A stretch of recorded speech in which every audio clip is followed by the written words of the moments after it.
And also, if I look at what's immediately around me, the people that I'm working with, the people in this organization, we're still here. We're still fighting for this. We still care. And there's still change happening in a positive direction. What's important about that is that we're simultaneously creating visibility while we're doing it through a different, not cognitive, not traditional male way of, well, here's all the research, here's all the data.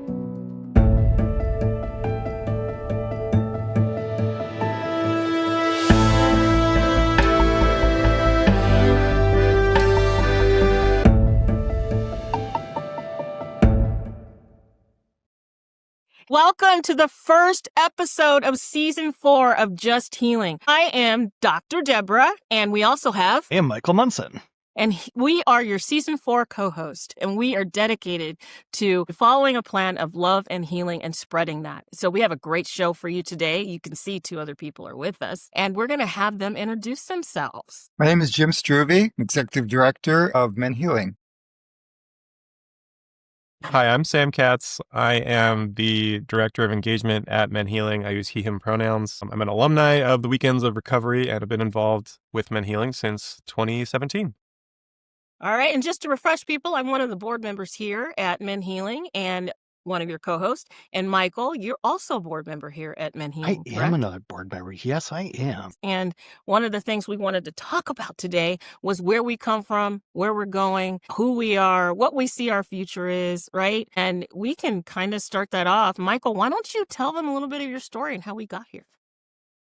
Sure. So I have known about MenHealing and former iterations before MenHealing was born, and known Jim for probably, I don't know, maybe 20 years, maybe 15 years. And I've been on the board for 4 or 5 years, something like that. The podcast host in, I think, season 2 and 3. Mostly Deborah's doing season 3, and again now for season 4. So I'm happy to still be a board member and really involved in any way that's helpful for the organization. So MenHealing has done really great work from the very beginning, and yeah, we've done some amazing work. I've seen it from the first, the first year we started with different people, and people weed themselves out and come back in, and we do so many different projects. But I think Jim is the best person to kind of talk about that journey a little bit because, you started this. You are our executive director. So Jim Struve, tell everybody. Well, very quickly back to the origin story.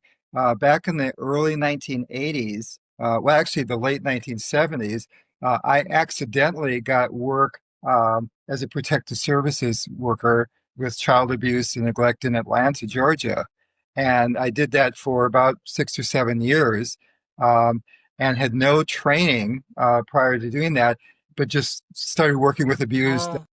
Because there was not a lot of men on the staff, I got all the boys. And I graduated from that and went to a treatment facility and was working with 3 cottages of boys, a lot of whom had been in trouble with juvenile offending, etc. Most of them were survivors as well. So I had a lot of history there. And kind of as a part of that, because I didn't have any training, I went back to school and I got my social work degree.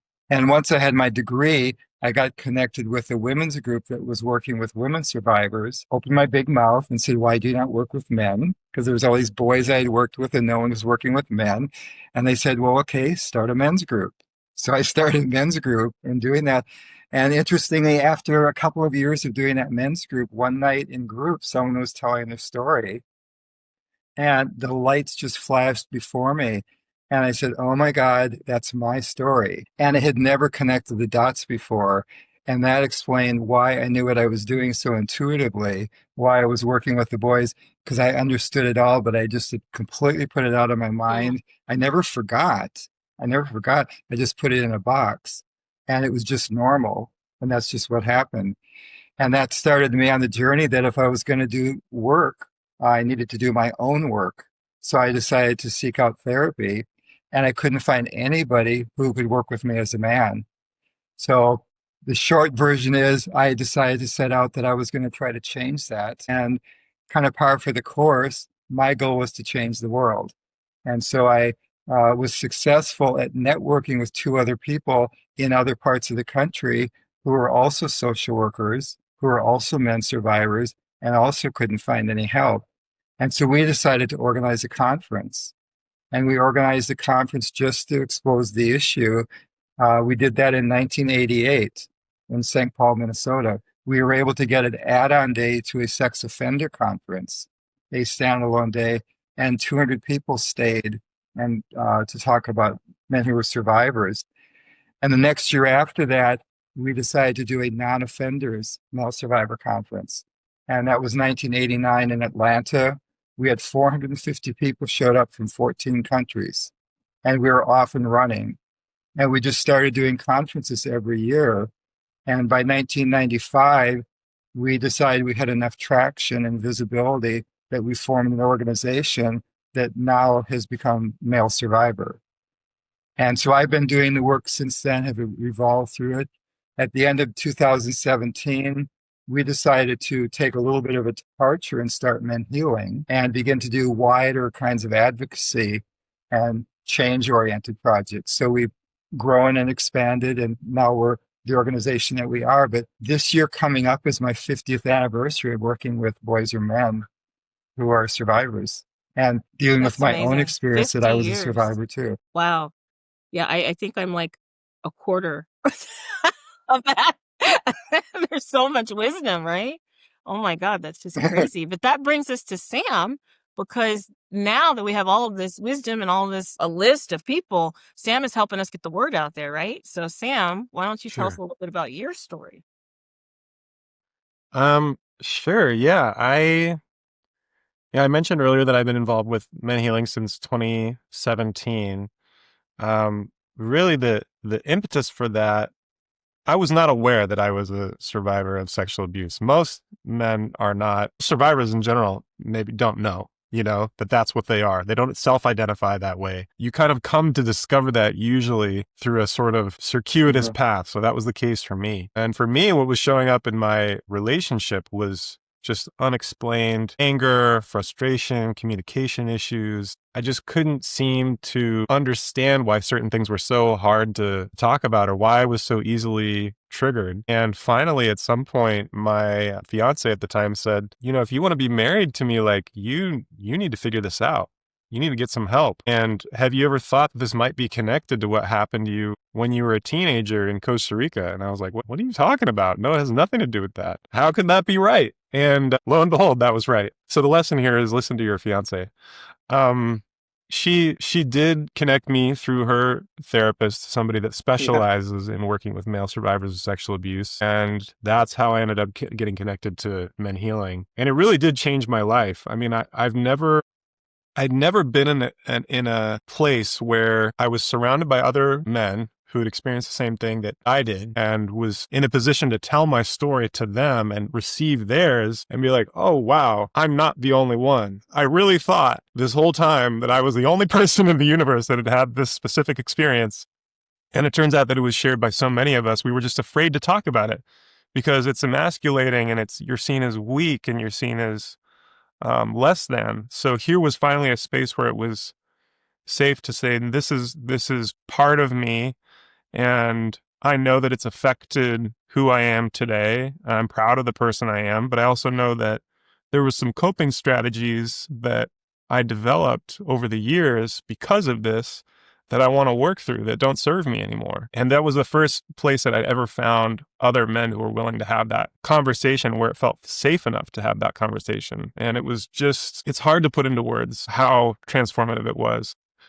But I just sort of found myself over the years since that retreat thinking about it more and more and about how many other men were out there that were like me, that had that experience that I had, that needed help, that maybe just didn't know that it existed or didn't self-identify as a survivor. And I was thinking about how I could leverage whatever skills that I have to help make that more accessible to more men. And I have a background in documentary filmmaking and in working with nonprofits to create videos for their galas and video campaigns and Instagram campaigns to help promote their cause and get more donors. And so I started a conversation with Jim about that. And it's grown to all these amazing things over the past couple of years. We had a couple big fundraisers that we ran last year, which was my first time ever being involved firsthand in a fundraiser. I'd made videos for them before, but running it is a whole different shebang. So we did one of those in April last year called Courage to Create.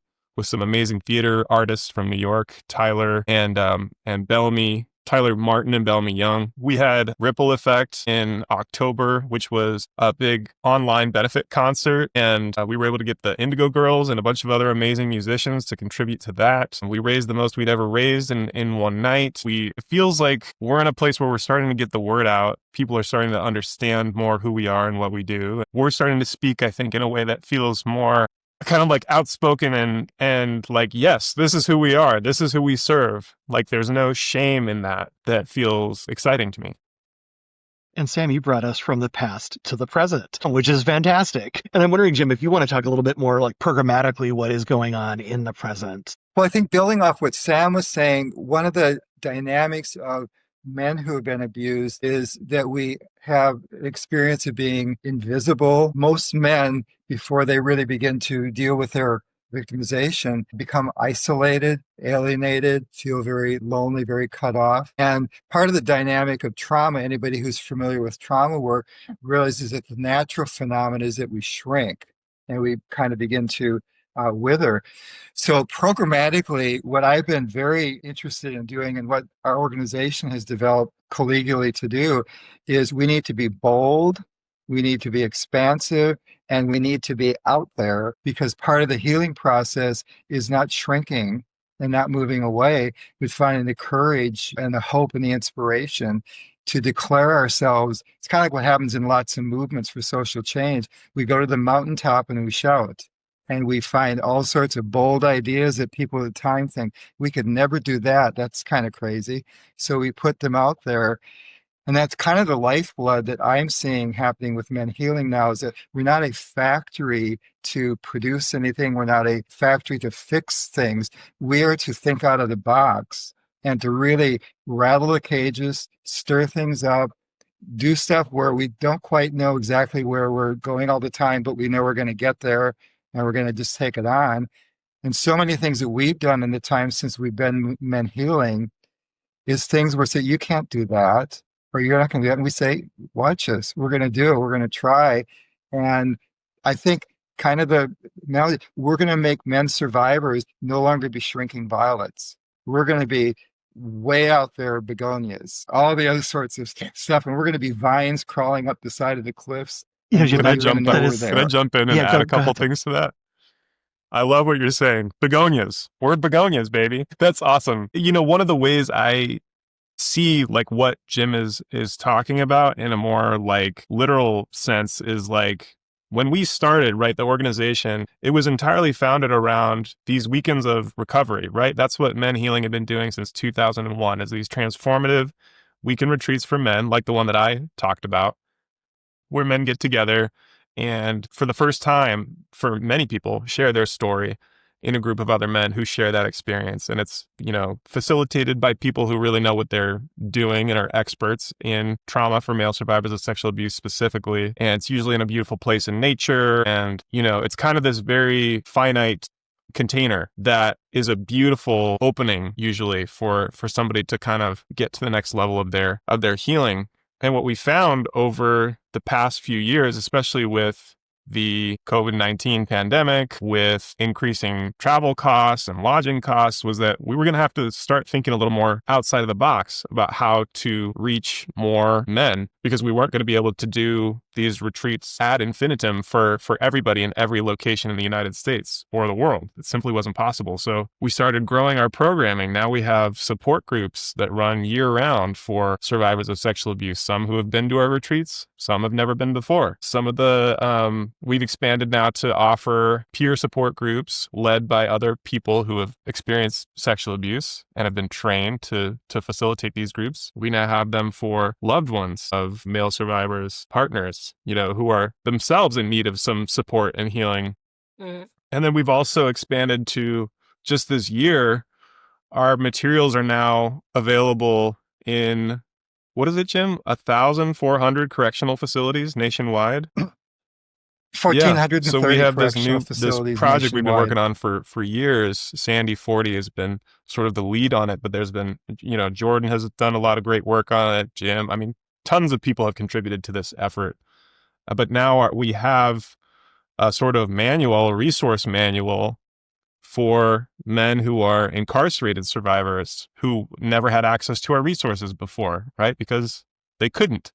Now all of a sudden they can read these resources and go, oh, that is my story. Sort of like what Jim was talking about or what I was talking about, and start to realize, see some tools and pathways forward for healing to stop these cycles of harm.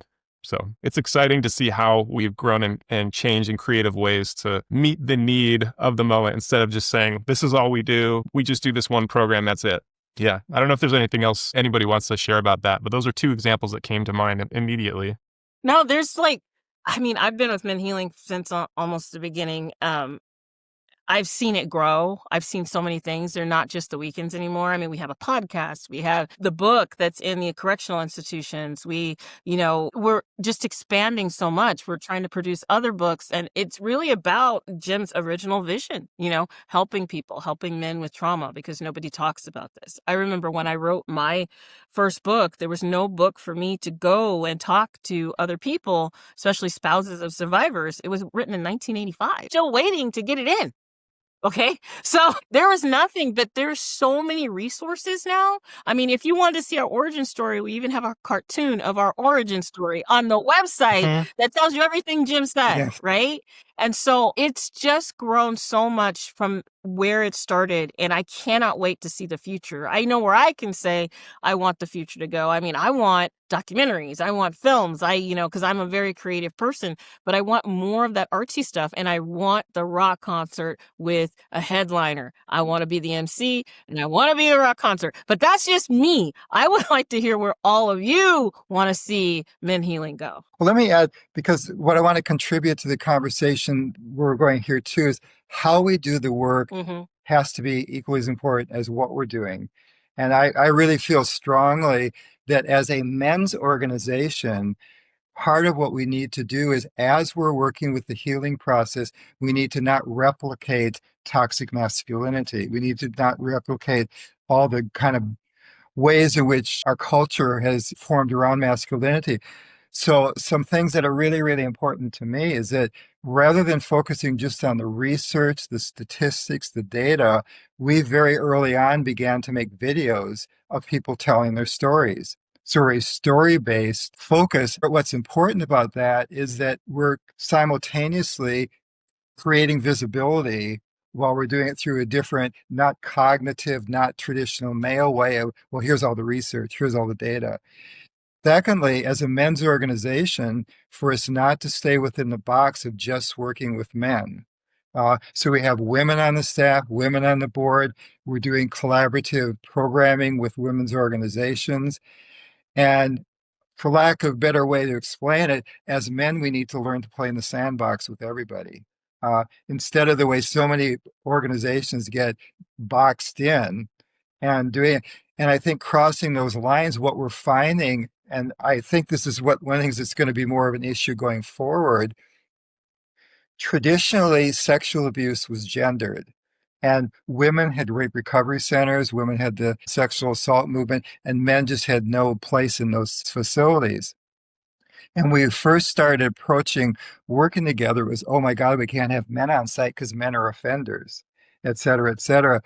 And what we've been able to do over the years is really change the climate that now most recovery centers are trying to offer some services across the gender spectrum. And we are being very actively a part of teaching that kind of collaboration where we do it. And what I hope happens is we break down the norms and we begin to not only have healing spaces for men, healing spaces for women, but healing spaces where men and women together begin to come and work on shared needs, shared issues. And then related to that is that partners, family members, and survivors who are hugely affected by a man who's had experienced victimization, we need to make services available for the loved ones as well. And that whole integrative, expansive approach, I think, is part of our DNA. And I hope we can do that where we keep breaking down the boxes, opening up the doors, making windows rather than walls, finding people to work together collaboratively. And in the current world, what if we become an organization where we demonstrate people who get along even when they're different? We're people who begin to love each other even when they disagree. So that's part of healing from violence and healing from abuse. And we have to live the values that we espouse, because if we just have them on paper and on our annual report, but we never put them into practice, Well, we're it's kind of just like wasting our my son's time. book where you were jumping Jim the Wonder Fan. And you had the healing circle for everybody, and you made them get along, the fish and the gorillas, right? Because they were different. So, Yep. Yes. And we should enjoy that. We should enjoy getting along with people who are different. so That maybe ends the that's our cycle of future, is violence. setting that pace, especially in the world today. I don't know. Hope What do so. you all think our future is? Yeah. Yeah. Let me start us out a little bit, even though I'm in this role, the dual role of host and whatever for a person. As I was listening today, it's like where things have come from to where they are now, it moved from like really strictly clinical to now social justice or healing or multimodal. So we can have a concert as well as sit in a support group style thing. There's like this whole range of Yes. intersectionality, not just about identities, but about how we heal and how we learn and how we process collectively as a community, and I mean community beyond just a group or beyond just an event, but as a community of humanity, of people. So, I mean, I think that some of where we're going is to continue to look at social justice issues, to look at how do we talk about trauma. We don't have to say talking about trauma the same way that we did 20 years ago or 50 years ago. So that's where I see the boldness coming in with MenHealing now, is just that willingness to go there and to adapt and to change. The word that okay. I think the two words that I would most describe where we're going is become fearless visionaries.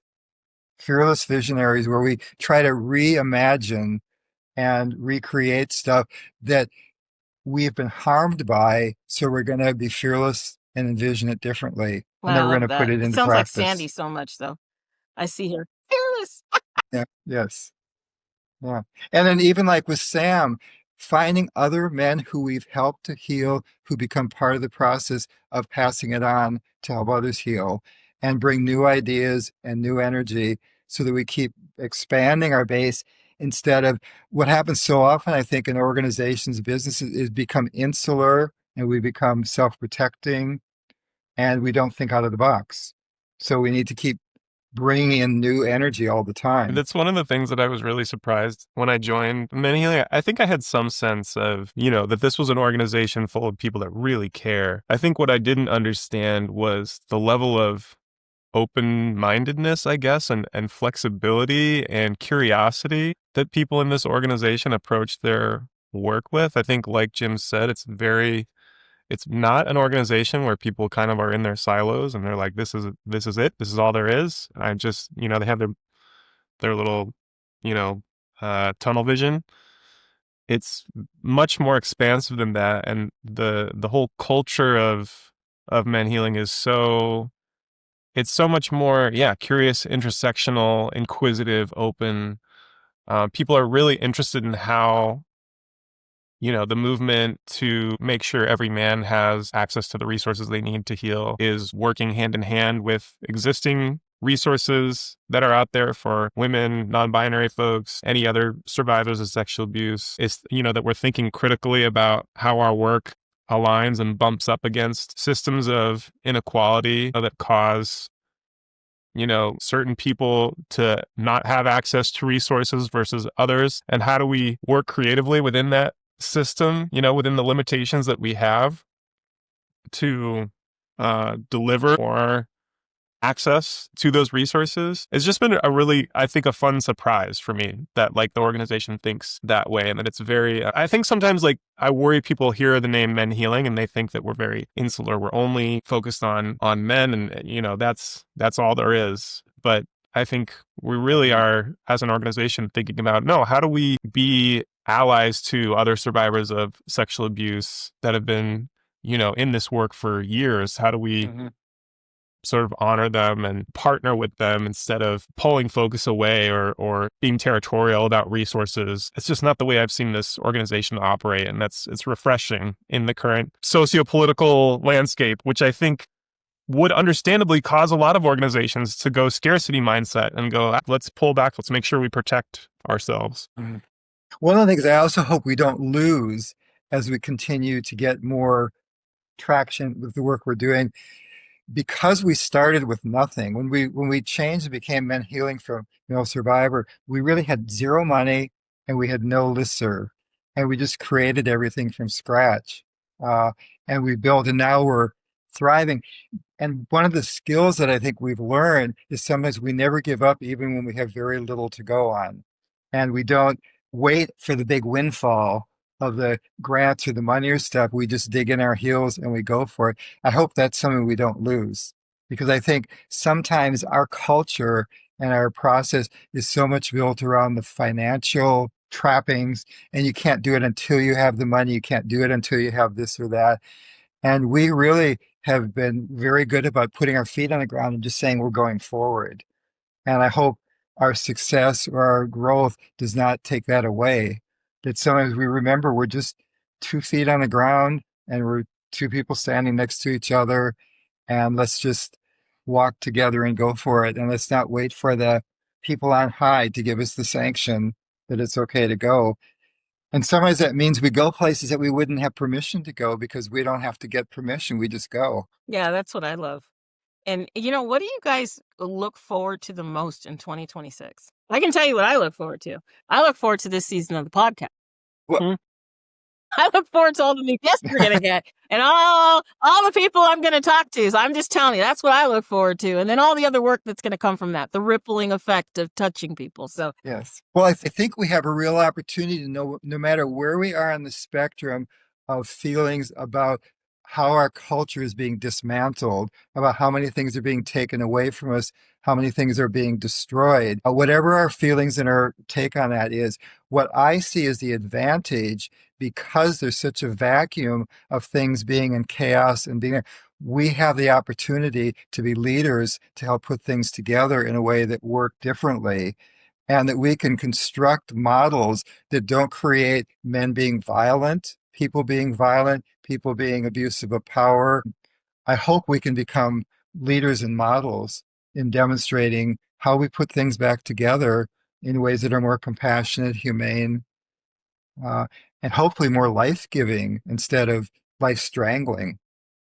Yeah, we were talking about this a little bit this morning, Jim, and I with Zadia and Jordan on our meeting about the way things are looking in the world sociopolitically. It's ugly out there, and I think there's very much a way, especially as survivors, I think that you could look at what's happening around you and feel totally hopeless and lost and sort of like we failed. You look at these big picture things that are happening, with, somebody who's clear documented cases of sexual abuse and predation of children in a major position of power to shape policy and law and tell people what to do and how they should live their lives and what they can and can't do, is incredibly upsetting, right? To see those kinds of things happening, to see human rights advances that we've made over the past decades being systematically stripped away. And I also think that there's another way that you could look at that's real, that's happening. And also, if I look at what's immediately around me, the people that I'm working with, the people in this organization,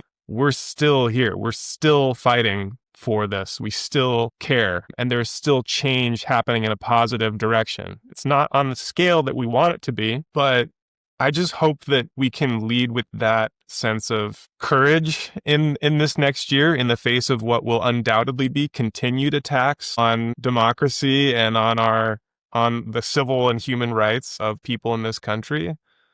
I hope that we can lead with courage and say, no, that's not how we operate, and not be afraid and be proud of who we are and what we do. And I think, Jim, you said earlier something like just kind of ignore the noise, like let's keep doing what we do well, and what we do well is exceptional. Like, I am really proud of what this organization has done and Yeah. One dynamic of trauma sometimes is that, again, the shrinking dynamic, trauma survivors a lot of time get conflict avoidant. and try to avoid anything that might be upsetting and just to keep things there. And I hope what we can do is help people heal and we got our feet in the ground. And again, going back to what I said earlier, we're not afraid to stand up and just rattle the cages and create a little bit of stir. Yeah, Rich, who's one of our facilitators, who's a specialist in somatics, and he's like an Aikido black belt many times over. I remember him telling me one time, like, if you move into the punch, that's the last place that somebody expects you to go, and actually allows you to move a lot more creatively around whoever it is that you're in combat with. So stay tuned. We got some things that we're going to be doing. Michael, what are you most excited about? I want to hear what you're excited about. Hey, I think what I'm excited about is very much in line with what you all have said, which is kind of like staying rooted in the truth, but also expanding and being in spaces and places that people are being told shouldn't exist or don't exist. So how can we be bold? How can we be adventurous? How can we be courageous? How can we be creative in kind of confronting or living in this world that reality is being questioned all the time? And so how can we help people remember who they are, what they are, how they heal, and do so as a community that's rooted in truth and love and all of those things that we know to be true and helpful for survivors. So that's a squishy answer, but it's staying true to who we are and not being swayed by some of the current detractors. Well, and we're out of time, so that's a good way to end it all, because squishy's good. Yes.